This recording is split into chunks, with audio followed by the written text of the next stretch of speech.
This Hello. meeting is being recorded. Whoa. What a great start, Kully. Hello, everyone, and welcome to episode 50, a very special episode of the All in Football Fantasy Premier League show and podcast. I'm your host, the self-proclaimed FPL Guru Alex Rex, and joining me today are the usual suspects of Barry Stokes, Scott Williams, and the original host of the All in Football podcast, Kully Matharu. Kully, how are you? Other than ruining the start of my recording. Yeah, sorry, it's my boss's laptop, so I don't know what dodgy stuff he's got on here. Oh dear. Yeah, I'm good, thank you, mate. Good stuff. So thank you, everybody, for tuning in. Don't forget to follow us on our socials, on Football P and Pod, on Twitter, Instagram, and TikTok, and subscribe to the channels wherever you get your podcasts and YouTube videos from, and like and subscribe, as I've said already a couple of times. Great start to the pod. Manager of the month, Kully. Let's start with you, shall we? I'll go to manager week after, but congratulations. January was your month. 20 points clear of Dan Clark, who was our previous guest. How did you do it? Talk us through it. Two Cinderella stories right there. Me and Dan Clark as the top two. Yeah, well, that's Mahrez and Fernandez differential come to instead of De Bruyne worked out well, didn't it? So what you text me about. Mm-hmm. So yeah, happy with that. This week wasn't great because obviously I had White and Shaw playing against each other. I knew it kind of was going to be a score draw or a loss for United. But my bench wasn't great in terms of Patterson and Al-Nouri, so I had to kind of keep him in. And I'd made a bit of a pointless change with Pope, and I had Kepa in, and he kept a clean sheet against us. I knew we should have kept him in, if I'm honest. But yeah, so I should have probably kept that sub, but the week before was the strong point. This week did all right. Haaland pretty much saved me, I think. Yeah, it was effective ownership across the whole game of 194%. Haaland this week. It's absolutely ridiculous. Every goal that went in, basically, if you didn't triple captain him, it didn't really help. So it was just everybody had him. It was ridiculous. But interesting you talk about that transfer. We'll come back to it on the Kepa and Pope, because the circumstances have definitely changed moving forward now, looking at the fixtures. But congratulations on the Manager of the Month award, Kully. Let's review Manager of the Week, and a familiar person we're going to talk about. It is Gavin Webb. 87 points for Gav. Ederson in goal, so he's got the Man City goalkeeper. Gabriel Shaw and Trippier, De Bruyne, Almiron, Rashford, Kulu, Kane, Haaland, and Eddie Nketiah up top. One of the only people in our league that's got Nketiah, and that seems to have really, really paid off. So nice one. Let's dive in. Let's start off by diving into double game week 22, and we can compare the teams that are doubling to start with. So the game that's extra is happening on the Wednesday when the FA Cup replays are happening. Manchester United are taking on Leeds United at home. The other fixtures that these guys have got is Leeds have got Nottingham Forest away, so quite a decent fixture, and Manchester United have Crystal Palace at home. Baz, how many United assets have you got at the moment in your team? Who are they? I've got De Gea, Shaw, and Rashford. I think I'm the same. Scotty, do you remember? Yep. Same three? Same, yeah. And Kully, you've got Shaw, Rashford, and Fernandez. Yeah. I'd definitely rather be in your shoes right now, Kully, in terms of the three players that you've got for the double game week. Comparing the United assets since the World Cup, Rashford top with 46 points. He's got 6 goal involvements, 5 of them being goals. Bruno Fernandes, 39 points. He's got 2 goals and 3 assists, so he's got 5 goal involvements. They're the top scoring players, and Luke Shaw here as well with 36 points. Those three are pretty far out in front of everybody else.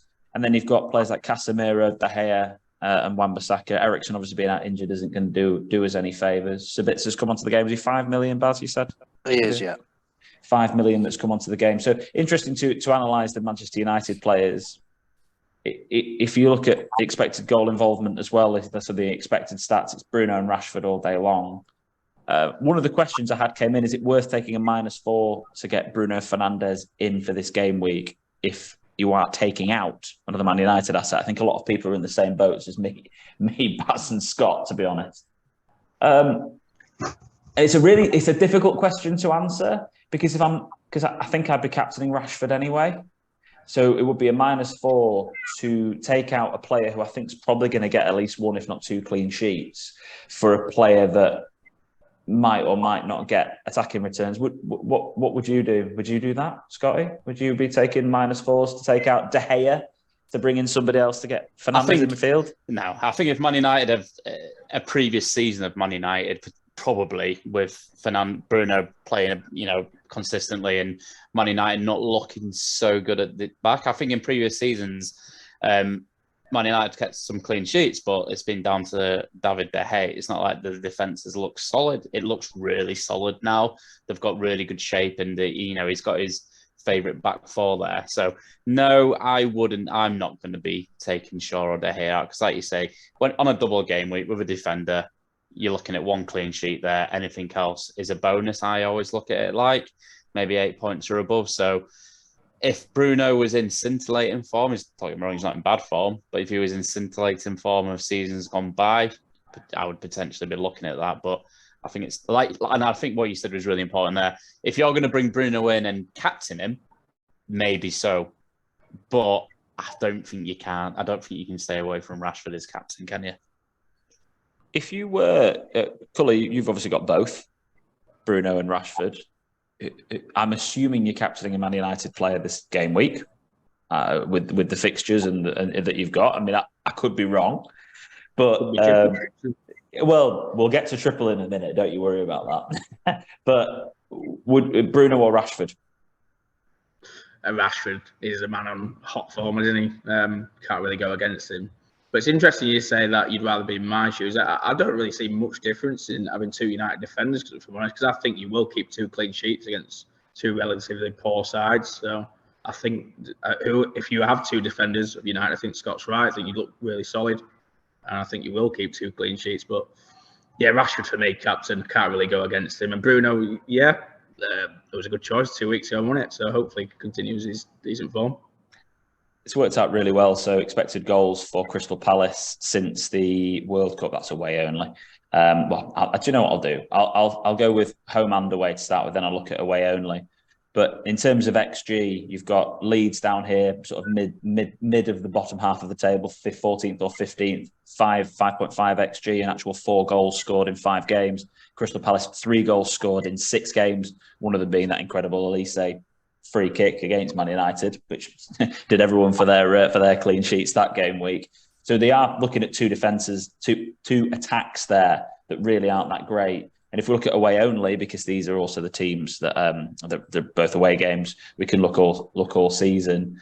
Crystal Palace, in terms of their XG, away from home are right down there, and Leeds are sort of mid-table as well. So we're looking at two pretty tepid attacks against Manchester United's defence as well, and expected goals conceded. Man United actually aren't that great. Expected goals conceded, yeah, sort of bottom of the top half. But again, yeah, like I say, it'd be fine. Leeds United. We talk about them. We've got no Leeds fans on the podcast this week. Scott, can you be our resident Leeds fan? He's already got one United in his life. That's it. Well, we've got 2 Man United fans on here, and but Scunny, mate. 2 Scunny fans. I'm a Scunny fan as well at the moment, and we'll touch on those other guys in a bit. But Leeds, they're 3 top scoring players since the World Cup: Struijk, Meslier, and Ayling. I mean, a lot of people have talked about. Sorry, Baz, you're going to say? Yeah, I was about to say that's a shock. You always think of Leeds at attacking returns, and the top 3 of them is a massive shock to the system. And then it fell off my chair. Yeah. But one of the things about them, and we'll touch on this in more detail in a bit, but Leeds United are one of the teams that play in game week 25 and have a good fixture at home to Southampton, and are quite likely to play in game week 28, depending on if they beat Fulham or not in the FA Cup. They've got the sort of team where everyone looks at maybe their defenders and they're quite cheap and you could put them in. Well, actually, they're not performing that badly in terms of FPL returns. I mean, I wouldn't be recommending them, but I've seen a couple of people go for like Stroik or Ailing on Twitter, FPL Twitter. It's not the worst decision in the world. I mean, I wouldn't be doing it myself, but still, we'll go what it says. Leeds, we've got Nonto as well. He's got to be talked about. £5 million in terms of a player there as well. To pick on, and Rodrigo as well as midfielder at 6.4. I don't think there's any space in anyone's teams at the moment for Rodrigo at 6.4 there. Everyone's stacked in midfield anyway. Okay. Yeah, I think for me, I'll be looking at Notto just for the price and the fact that he passes the eye test. He's very exciting. Yeah, I would be staying well away. I mean, I think this just sums up how poor Leeds are at the minute. That Meslier is one of the top point scorers. They've only kept 2 clean sheets. He must obviously be getting a lot of save points, which is not encouraging me to get the defenders in. Couple of bonus he's got as well. You see, he's a bonus magnet when they keep a clean sheet, Leeds. But anyway, that's what it is. So Baz, a differential from this game week. That's what we were going to touch on. Talk to me. Who should we be going for from this game week to be different? Weghorst. He's had a couple of games now. They're starting to realise let's put crosses in the box. Even though he won a few headers, but I think against Palace, I think they defended him quite well. But obviously, he was a bit ring rusty. He's not back used to Turkish league to Premier League, slightly different. 2 good games. Obviously, who else is going to probably play up front for him? You're probably going to get an assist off him, or you might get a goal. So that's my pick, Weghorst. Scott, any thoughts on who you would go to? Or do you want me to go to Kully first? Yeah, go to Kully. Kully, differential from this game week. Well, I had 3. Baz said one. Weghorst is definitely one of them. Nonto's, Scott already said. Sinister, I like the look of him coming back. He looked decent in the FA Cup game they just played. I know that it was Accrington Stanley, but I think he'll start both games because I think he's one of their best forwards. Well, he is, I think, their best forward. And Somerville might not start as well. Yeah, I think he's still injured, isn't he? Yeah, he's still got a bit of a knock on it. Yeah, so I think, Sinister is an option. I think you're right about Rodrigo. I think he's a bit too pricey, so not too sure what the price is Sinister, but might have a look at him. I think he's around about the same, I think. I don't know, to be honest, mate. I'd have to search for all of these people. I don't know how much he is at the moment. 6 point something I thought he was. But anyway, I'll find him, I'm sure, at some point. But it's United or Leeds asset really this week, isn't it? So I agree. Scotty, thoughts? 6.5 million he is. 6.5. Yeah, I would not so. I think just because he's cheap and he's going to come in and slide probably nicely into my midfield. If you've only got 2 Man United players, I don't know. I guess you could look at someone like Casemiro. Maybe he's got a couple of goals against Reading. Mm-hmm. He's looked quite good, Casemiro, actually. And then don't forget Anthony. He's like 3 point something % owned. His statistics. How many bonus points do you get for doing spins? You get -2, I think. That's a risk, isn't it? On the BPS. But no, he's someone. And look, listen, you may laugh, but Fred is probably going to play both games, and the man looks as confident as I've ever seen Fred look. Fred Aldinho. Freddie boy is the man. So let's talk about. Go on. You could also say Sabitzer at 5 million. Obviously, if he recreates his form like he did at Leipzig 2-3 seasons ago, he scored quite a few goals, and he's going to probably play because Eriksen's injured. I think he'll probably start over maybe Fred, to be honest, and have Fred and Casemiro in midfield. Do you think he'll start straight away, Baz? I don't think he'll put him in straight away. Just from what he did with Casemiro. Yeah, true. Yeah, there is that, but he'll probably play one game and rest one. Maybe. He is an attacking threat, though. It's a bit. So I liked him at Leipzig. Let's talk about triple captains, because we discussed this within the game. There are still 68% of people nearly who have their triple captain left to use, and people will be looking at times of when is the right time to use it. So I've seen a lot of threads so far about game week 22 versus game week 23. You know, Rashford against Haaland and this, that, and the other. Fine.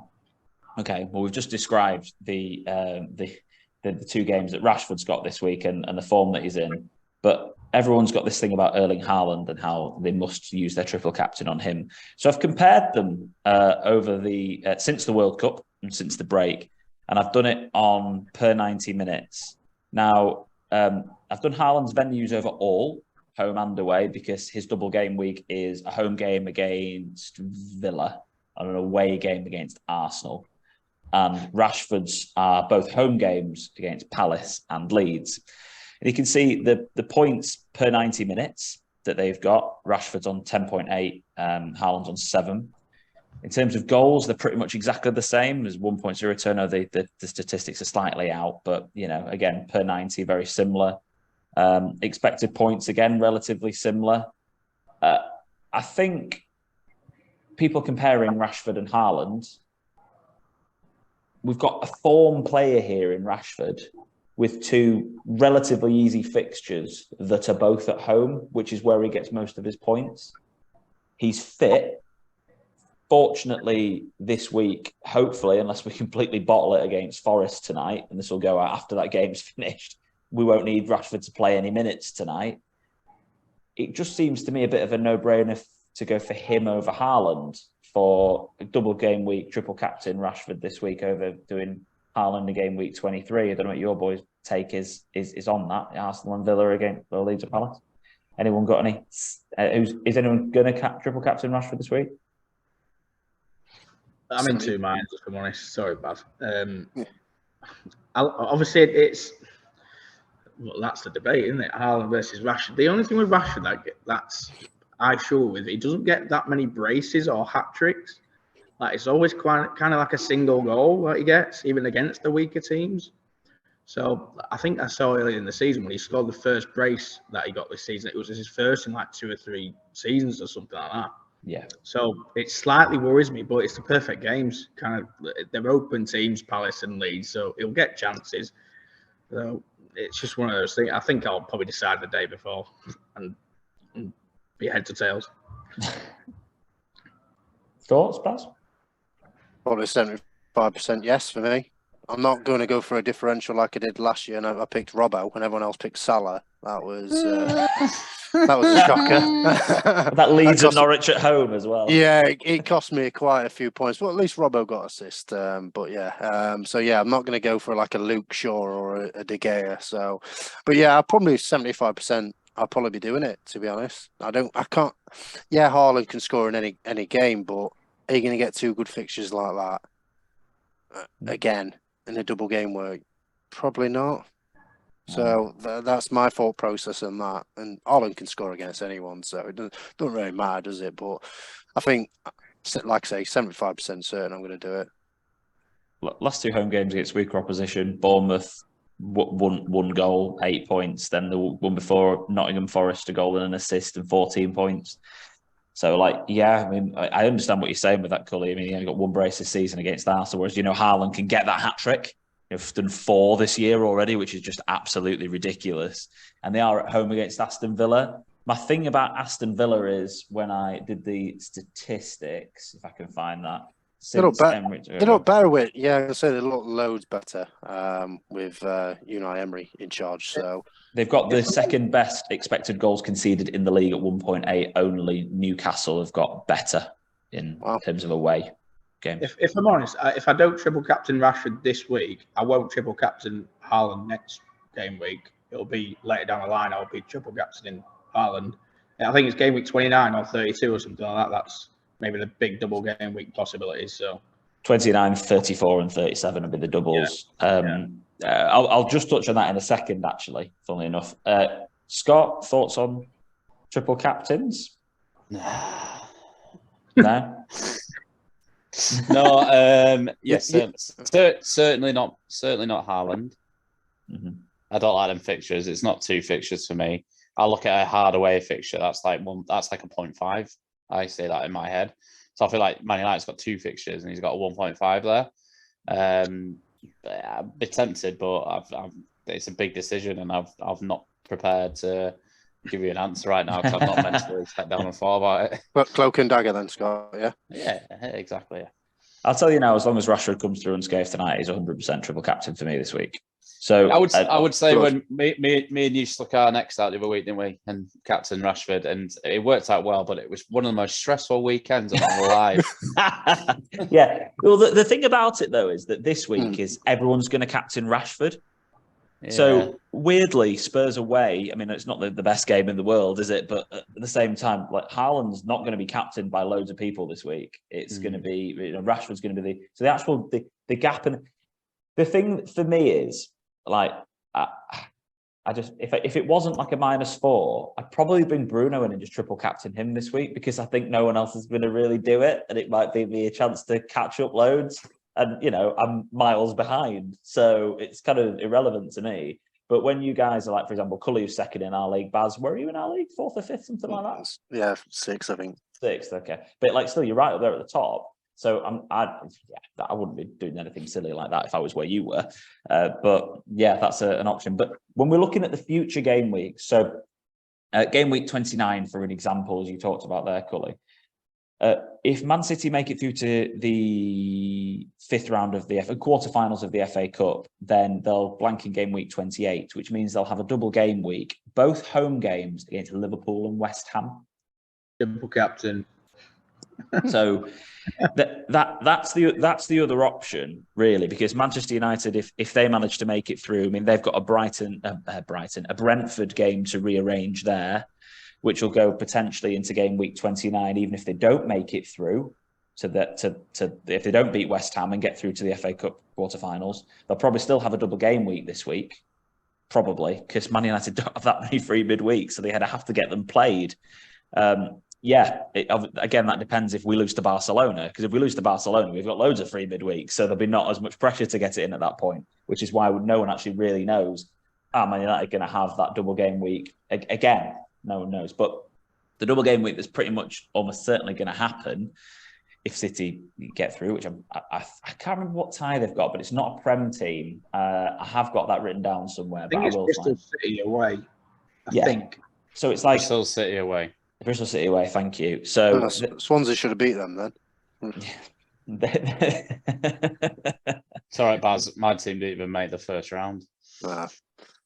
We'll get our violins out later. But City will probably get through to the quarterfinals and win that game, which means that the other opportunity that's an obvious opportunity for the rest of the season is 2 home games against Liverpool and West Ham for Erling Haaland in game week 29. Other than that, it's a bit of a free-for-all, to be honest. It could be any other time. So, for example, Manchester City, if they make it through to the semi-finals, will then have an away game against Brighton to rearrange, which will happen in potentially game week 34, which is what I assume would happen. And let me just check exactly who City have got in game week 34, because I don't have it down in front of me right now. And as I'm going to fill time and blah, blah, blah, yada, yada, yada. Game week 34, they played Fulham away. So they have 2 away games against Brighton and Fulham, so 2 top half teams. I think if I had a choice between away games against Fulham and Brighton this season or home games against Liverpool and West Ham, I'd be choosing the Liverpool-West Ham home games. Can I just ask a really quick one, Alex? Yeah. What time are the meetings this week for Man United? Can we make sure Rashford's on time if we're triple captaining him? I'll have a chat with him. I'll have a chat with Eric, and I'll make sure that I'll send Rashford an alarm clock in the post. To be fair, he came on and scored anyway. So it was probably quite good for his minutes. But Kully, when you're thinking about later on in the season, for example, which is what you've just said, those are probably the double game weeks that will happen later on in the season. So I expect City to beat Bristol City, so it will be Liverpool, West Ham, won it for them in 29. And if I'm honest, if they were just playing Liverpool, I'd triple captain him. So would I this season. If United got through to the semi-finals, by the way, of the FA Cup, then a game against Chelsea would be rearranged they'd probably double in 34 against Chelsea and whoever. But I mean, then they've still got a Brighton game to rearrange and a Brentford game to rearrange. So Man United would have like a Chelsea, Brighton, and Brentford to rearrange, which would be double game weeks against like Newcastle, Aston Villa, and then potentially in game week 37, there's a chance that they'll have like Bournemouth and Brentford as a double game week. But that's all. No one actually really knows what's going to happen. We can only really deal with what's in front of us, which is why 2 home games against Palace and Leeds, not look a gift horse in the mouth and not do it. But that Liverpool West Ham double game week for Man City in 29 seems very, very, very possible. So there's your other choices for triple captain. Thank you everyone for listening to me ramble on about that, and I hope that makes a lot of sense. See, sorry, do you say remember? Oh no, it was Cully's thing I went through. I thought. No, I was about to say. I was going to say it's made my mind up. 100%. 100%. Yeah, I think you are convincing me quite a bit, and the fact that in game week 29, who knows what happens to Haaland? He might not be fit. So. I just feel like it's right in front of us, and I think it's just a great set of double fixtures. I'm 100% doing it if he gets through tonight, and he's not, being cropped. We're going to now look at some chip strategy moving forward because, again, thank you to Ben Crellin for the most unbelievable spreadsheets ever, because I think these are just the best visuals I ever come across on Twitter. Everyone tries to copy them, and there's just none of them that are as good. They just try to do something that's a little bit different. But at the moment, in game week 28, if I can go across here, and I've done that a couple of times, right. In game week 28, these are the fixtures which clash with the quarterfinals of the FA Cup. So this is where I'm going to blow your mind, Scott, okay? If I've not already blown your mind, it's going to take some real concentration. So the games that are definitely happening in game week 28 are Nottingham Forest at home to Newcastle, Chelsea at home to Everton, Villa at home to Bournemouth, and Arsenal at home to Palace. They're the only fixtures that are definitely happening in game week 28 so far. But either Wolves, Leeds, or Liverpool, Fulham will go into that game week, depending on who wins the 5th round FA Cup tie between Leeds and Fulham, if Fulham win their replay against Sunderland. Not to complicate things at all. If Sunderland manage to beat Fulham and Leeds back-to-back, then Wolves, Leeds, and Liverpool, Fulham will both go in. So we've got 4 fixtures, a guaranteed 5th in some way. And then the Brentford-Leicester game go in if Leicester get beat by Blackburn or Birmingham, who have a replay this week. The other games are much more difficult, and they're almost certainly going to get postponed because all of these teams are still in the cup. Man City will probably get through. Man United are playing West Ham, which is tough, but Brighton are playing Stoke, so they should probably get through as well. So we're looking at those ones being cancelled. So this is where we have to bear it in mind, especially for people like you, Cully, who don't have a wild card. So you've got your free hit left, which is great, but also what I just want to freak everyone out with a little bit. These are the fixtures in game week 32. So in game week 32, these fixtures clash with the FA Cup semi-finals.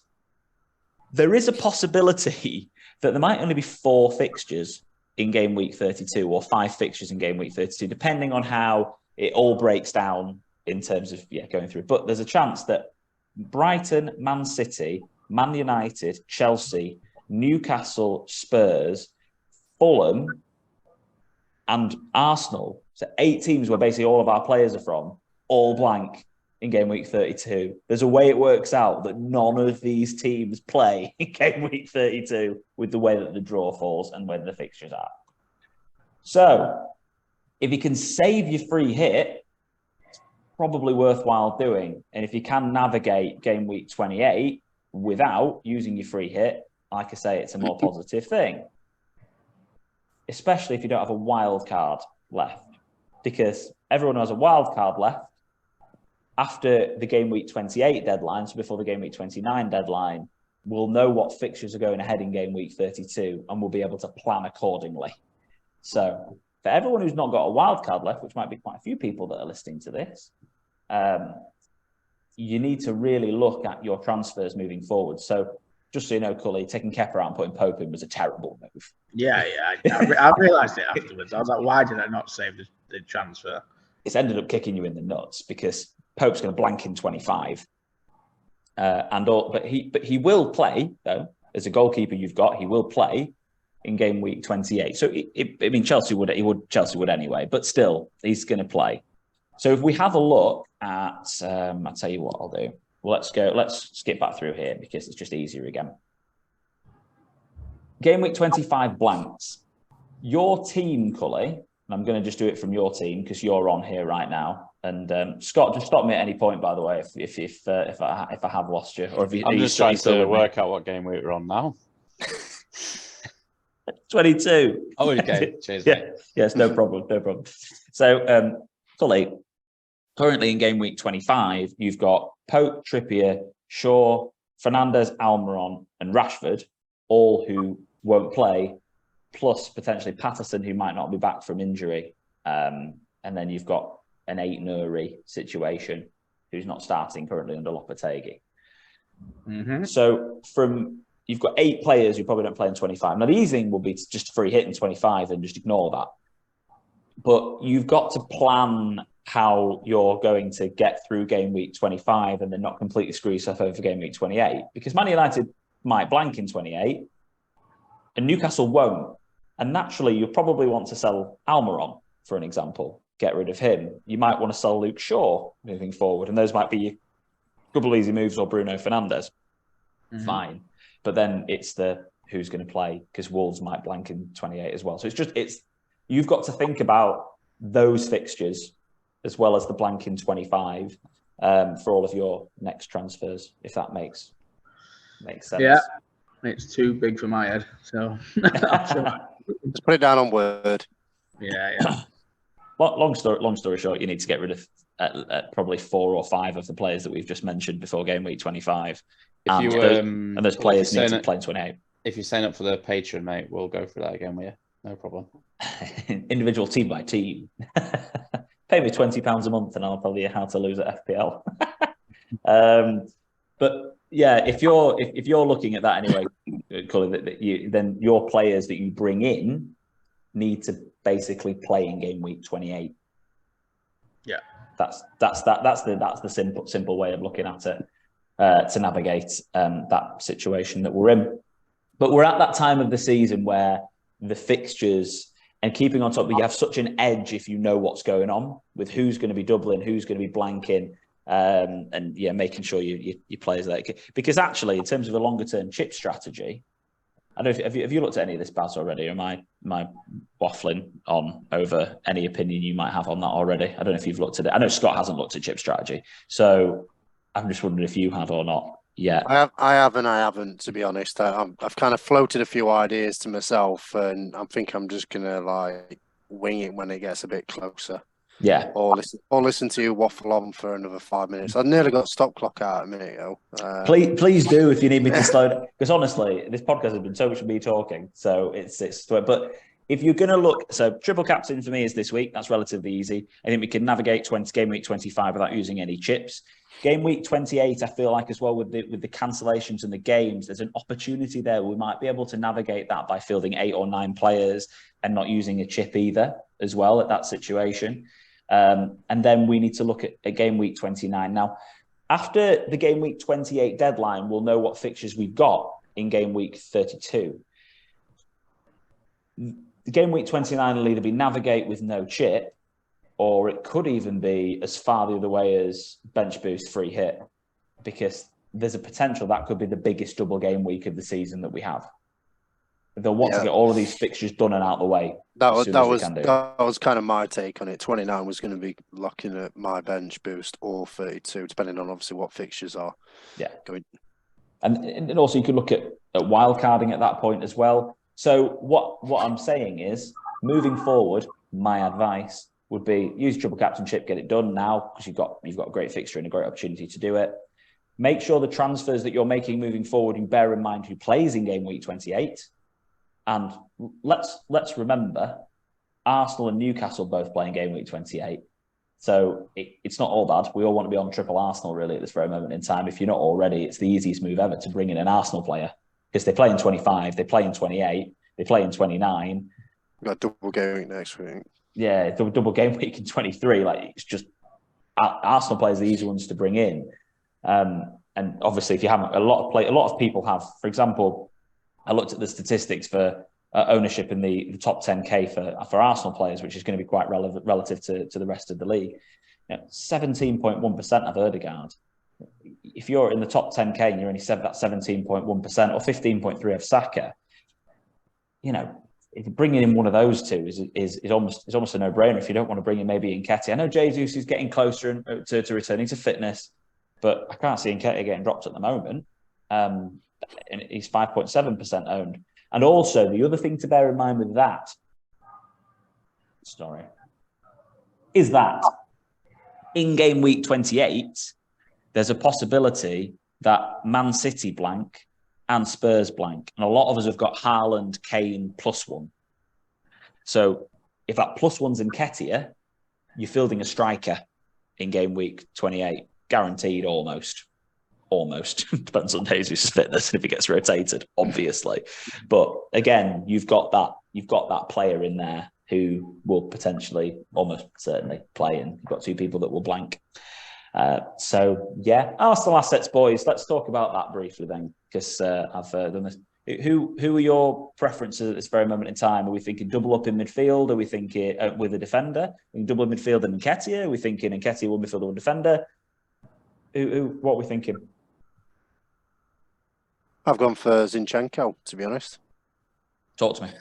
So I've gone Zinchenko. I've obviously already got Martinelli. And then I was going to put Nketiah in this week, but unfortunately Cancelo gone. So obviously I've already done my transfer and got rid of Cancelo and replaced him with Reece James. I'll say who I've got. I've got Reece James in 5.7 million. Hopefully he doesn't have one game and get injured again, but He will. I think he probably will. But it's a wasted transfer like usual. I'm prone to them. But yeah, I think I'd be going Nketiah because obviously I think he's coming in form. I think Odegaard. Where's he from? Italy? Yeah, some of that. Yeah. Nketiah. He's with Scamacca and that, isn't it? Yeah. So yeah, it's one of them where I think Odegaard is coming out of his form. Saka's looking a bit better now, so it was either Nketiah or Saka, but they were my two. But yeah, I've rambled on enough. I'm not doing an Alex. sorry, guys. Kully, Arsenal, discuss. Yeah, well, I mentioned it in the your live stream, didn't I? Man City Tottenham, that Nketiah was an option going forward. So yeah, I reckon I'm going to put Nketiah in either this week or next week. Okay, because they do have the double game week next week, so there's someone to consider. Already. So, but White did get taken off at half time the last game. I'm not too sure whether that was injury or because he was on a yellow. But Tommy Tomiyasu looked pretty good in the cup game, so that's an issue. Yeah, White's an interesting one. I hope he doesn't start getting rotated because that's going to be a real pain when everybody's fantasy team 66% owned in the top 10K. Scott, three Arsenal players. I've got one at the minute. Well, you've got easy transfers then, haven't you? Oh, well, bringing about 6 players, I think, at the minute. How far's off Gabriel Jesus? I don't know. Because Nketiah does. What I will say about Nketiah, sometimes he doesn't score, but he's always sniffing, isn't he? He's always got chances. That's what I was on about last week. His XG's a joke. Oh, you said to go Nketiah, mate. We've heard it a few times now. You well done. I'm the real guru. 25th of Feb. 25th of Feb. Jesus is back. All right, cool. Got a few weeks then. Yeah, so I'll probably bring in Nketiah. Probably for Harry Kane. Oh, okay. Nah, Callum Wilson. He's been the most annoying player for me to watch over the last few weeks, Callum Wilson. He's proper off the boil, isn't he? Hey, he's a proper tease, isn't he? I reckon he could get dropped soon for Isaac. Isaac. Started both of them, didn't he? But yeah, I think maybe Nketiah and might go down the Zinchenko route and get him in for Nathan Ake, just because I don't really like Man City really at the minute. Yeah. If I could have in my ideal world Odegaard, probably Saka and Nketiah, I would do. But yeah, I think Zinchenko is a really good shout. Actually, I looked at bringing him this week in this week for Cancelo. as an option. But then I've tied myself up with 2 Arsenal defenders, and right now I definitely want 2 Arsenal attackers. So I just don't want to triple up on Arsenal and 2 B defenders. Plus, as well, going forward, Arsenal's fixtures after the double game week are quite easy as well. So you can potentially get clean sheets from that. Yeah, they're a great run, aren't they? Where am I? There we go, Arsenal. Great run. Obviously, they've got Everton this week, which is, who knows? Sean Dyche has he worked his magic yet? Brentford, but then obviously City, but then Villa, Leicester, Bournemouth, Fulham, Palace, and Leeds all the way up to game week 30, and then Liverpool's an easy game. So Liverpool.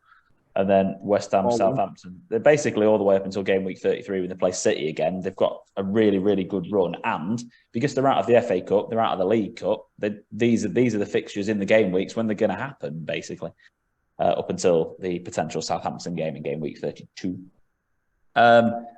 Scott, Everton are the worst run club in the country, according to Jamie Carragher. The floor is yours. Yeah, it's obviously fuming. It's just the blinkers of these pundits, really. They see the Premier League and they don't see anything else below that. I think it's disgusting. I'm annoyed Gary Neville. Was he on? He was on that show with him? Was he on Monday? I think he was. I think he was. No, he was on. Yeah. He was on. I'm annoyed he's not called him out on that.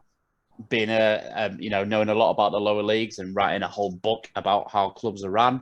I'm glad that social media picked up and said, actually, I think fans of Scunthorpe and Southend would disagree. Imagine saying the club's horrendously run when your chairman's putting 600 million or something. Don't get me wrong, the recruitment's been horrendous, but he's still pumping money into a club, and it's your fault that you're recruiting the wrong players. I think it's an absolute joke. Everton are never going to go out of business. Never, ever, ever, ever, ever. Some football clubs who have horrendous owners, like thankfully mine have now got a new owner, but look at Southend. They're weeks away, if not days away, from being a berry and going out of existence. So I think Jamie Carragher, he's really gone down in my estimation when he said that. I think he's so blinkered by the Premier League. I think he needs to, wake up and smell the roses. Disgusting comment. I think he's just doing it just to try and, get bites and nibbles and stuff, but horrendous. Not happy. At least, like off the back of it all, come out and clarify that you're talking about the worst run club in the Premier League. Come on. We know that Sky talk about the Premier League and the Premier League and the Premier League, Premier. That's all they talk about. But come on, just clarify it, because it's just a bit silly, really. But he's too busy talking about how criticising everyone's transfers on the transfer window, weren't they? Talking about transfer window, have Chelsea bought you yet, Baz? Put an offer in. I've got potential. I've got my physio on tomorrow. I might have potential arthritis in my knee. So, well, as long as it didn't bugger up your paperwork, that's fine. Yeah, I wasn't going to PSG, was I? So, oh my God, what unbelievable! Cully, your thoughts on the January transfer window and the players that have been signed? Good signings, bad signings. Should I even ask you? Because did you sign anyone at Liverpool? Yeah, we signed Gakpo, didn't we? Of course. Yeah, good signing for the future as a United fan. Good signing for the future. Though. Yeah, I'm annoyed. I'd like to have had him at our club, but never mind. It's just depressing seeing that all these clubs throwing fucking money at it. Like Chelsea, I can't believe how much they spent. How was that allowed? But yeah, they've got Enzo, who's a great midfielder. I think he's going to be fantastic for them. I know it's a bit pricey, 105 mil British record, but I think he's going to be so good for them. You got other midfielders moving across even in Europe, like Unai for Morocco was 8 million or something. He was fantastic in the World Cup. Was he only 8 mil? Leeds were after him as well. I think 10 million euros it was. So, my club a bit of a mess at the minute. I don't know how they can't find a central midfielder that can come in and improve our team. But in terms of the other chances of the transfer window, I think Brighton have done well to keep Caicedo. I think that's a big one. Everton are in massive trouble, I think. I don't think Sean Dyche is going to save. It's interesting you said about Caicedo, because 70 million, I mean, for me, it was just to sell. 70 million quid for the midfielders that have improved. Get the offers again in the summer. Well, I suppose so, Yeah. I don't think they'll get that much money, though, for him in the summer. I think it was Arsenal panicking with Thomas Partey had an MRI. They might even get more because Chelsea might come back in for him. They might even get more. That's true. And to be fair, United need a holding midfielder, and we will pay anything for anybody. So. And when we don't get Jude, and we won't get Jude, we'll need a centre midfielder as well. So we'll probably be sticking around. He's going to end up at Madrid, isn't he? Bellingham, probably. Probably, yeah. So, yeah, I think they've done the right thing, if I'm honest. And plus, they didn't have much time to get a replacement, did they? So, they'll end up abroad anyway with Harry Kane. That's what'll end up happening because apparently Daniel Levy won't sell to Man United for any money. I thought Kane's in the Athletic that he's going to sign a new contract. So, he's open to it. Well, Conte is. He's not going to leave until he's won a trophy. Be on Zimmer frame soon. Be their way. Conte can take a pinch of salt, that can't you? But Kane, what is he doing then with his life? Or whatever. Mad, isn't it? He's definitely not signing a new contract. That won't happen. He'll go to Bayern Munich or Real Madrid or something over that. Or he'll do one more season at Spurs. He's already got the record. He's beat Jimmy Greaves now, so he's done what he needs to do there because he ain't going to win any trophies, is he? Scott, your thoughts on the January transfer window? Good transfers, bad transfers? Yeah, I think there's been still some interesting ones. I think Chelsea, they just make me feel sick how they've just thrown money at it. It's like you just throw all these stars and then try and win it. Enzo Fernandez, I agree, clearly amazing, but it's like a holding midfield player. Like 105 million? Is that what we're paying now for them? I think that's excessive. But it is what it is. Not my money. He's on a 100-year contract, though, isn't he? So yeah, that's fair enough. Yeah, I mean, let's hope for them. Let's hope for them. It's not one of these. Oh, he's done well at the World Cup. We'll get him in, and he absolutely had juice it or something. Like, Bogard. Yeah, Winston Bogard. Yeah, he was there. You go. Horrendous. I think there's my random shout of the week. New group icon, Baz. I think Arsenal have done well. They need to get a bit of strength and depth in. I think Trossard and Jorginho bargain really what they've picked them up for. Yeah, I think that's really, really good. I think Leeds with Weston McKennie, that'll be an interesting one to see. I think that's a decent one. Decent one as well. You what? He's not very good, trust me. He's not good at all. Yeah, but he's a workhorse, isn't he? He's one of them that suits marches. The USA All-Stars out there, so yeah, it's a new MLS team, isn't it? I think the one to I think your boys United did well yesterday with Savitzer. Very solid. Obviously, Eriksen's going to be out, isn't he, for a long, long time. Anthony Gordon's the one, isn't it? Very interested. We're so fickle as football fans. We only look at what's happened in the last 3 weeks. He's been awful. Don't get me wrong, for a little bit longer than that. But he was also the next big thing for about 6 weeks. So actually, let's not rule him out.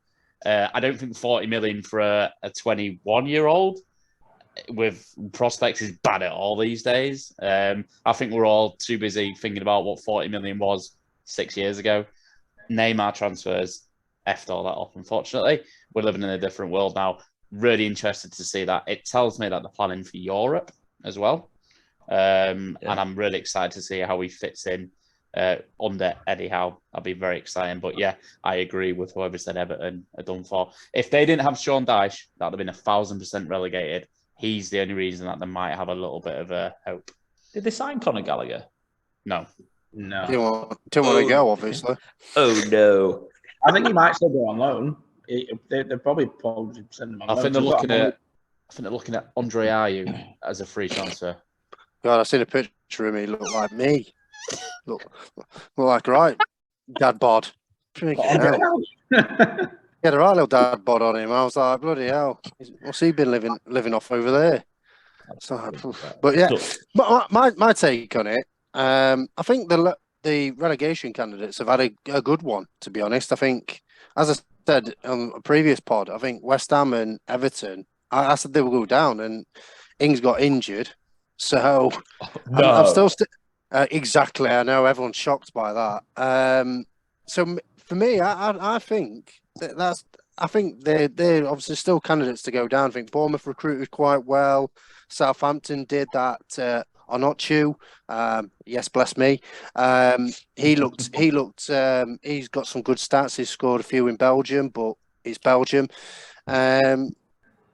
Wolves have done really well. I think replaced Connor Cody with Dawson, where they shouldn't have really got rid of him at the start, like I said one of the previous podcasts. But I think the only problem Wolves have got, they didn't get an out-and-out centre forward, but they think Cunha's probably going to do that, or Jimenez is going to start coming back. But they've got a few injuries at centre forward. So, but yeah, I think Forest has done well, and like what Scott said, I think Leeds has done quite well as well, to be honest. But yeah, that wraps up my January transfer window. It's mad, isn't it? What do you think? But I just wonder what Potter makes of all these people that have been bought in. I just, it's so weird compared to what he's probably used to, and now he's just got to deal with all these people that it reminds speak the same me of language when in one room. It reminds me when I start a season on Football Manager and I just buy loads of players and get a new team, a bit like what Cooper did at the start of the season. Just buy loads of new players. Full on playing career mode. They 29 signings or something now, Forest. Have they signed Navas? Yeah. So is Henderson? Henderson must be injured for a while then. I think he's only injured for like a week or two. But it must be out for longer, because why would they spend that much money on his wages? Then they've got Wayne Hennessy. They've got two goalkeepers on loan. That's why they're going, mate, because they've got Wayne Hennessy. Oh, that's why. Yeah. He drop kicks people. They must need.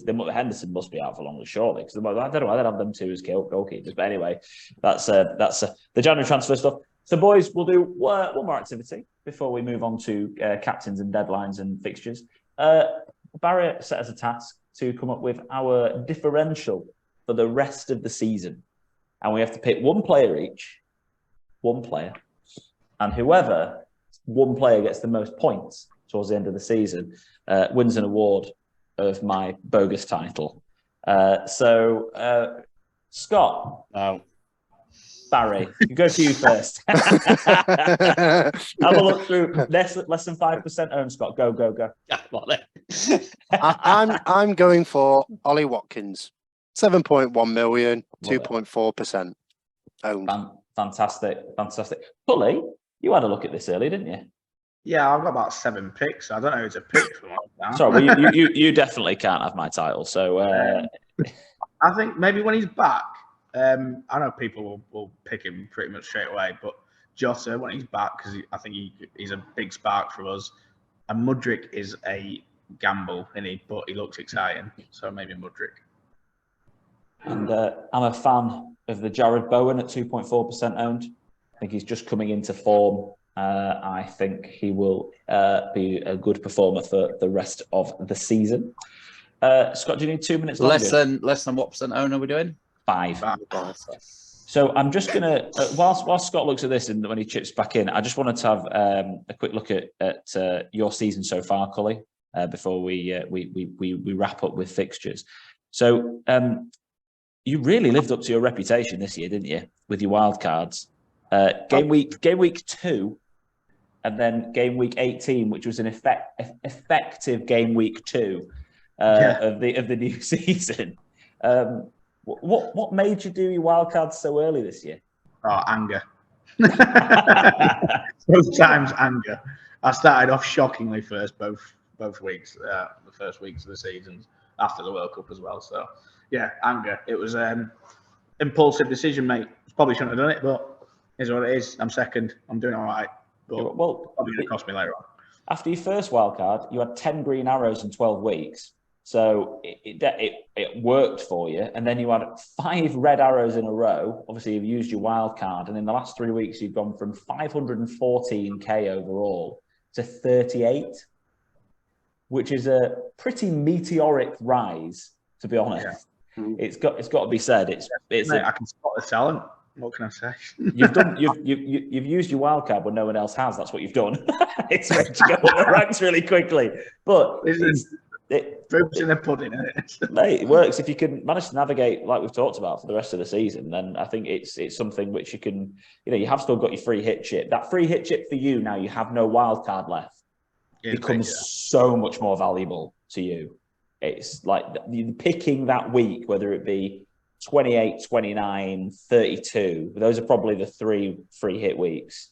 One of those weeks is when you're going to use your free hit. And I think because you don't have a wild card left, it's pretty much always going to be 28 or 32 because 29 is like a decent double game week, so you don't need to worry about blanks so much.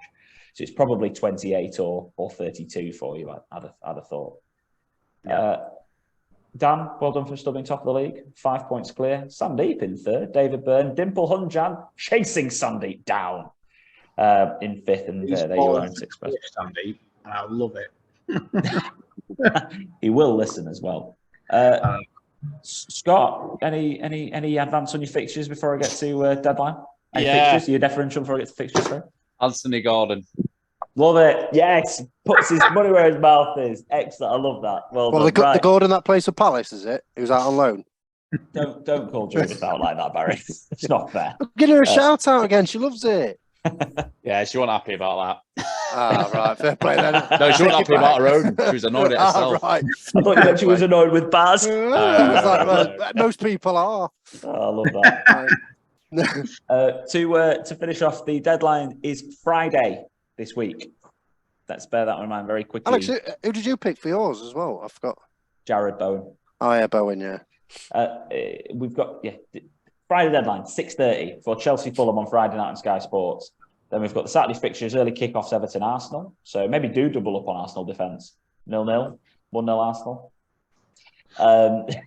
Sean Dyche first game back 1-0. That is a proper 1-0, isn't it? That one, Scott. Yeah, that's yeah. It's a boring early kickoff, isn't it? Yeah, it's not for me, that one. No, that's I might miss it, to be honest. Might be busy. So Villa, Leicester, Brentford, Southampton, Brighton, Bournemouth, United, Palace, Wolves, Liverpool, and then the late kickoff on Saturday's Newcastle at home to West Ham.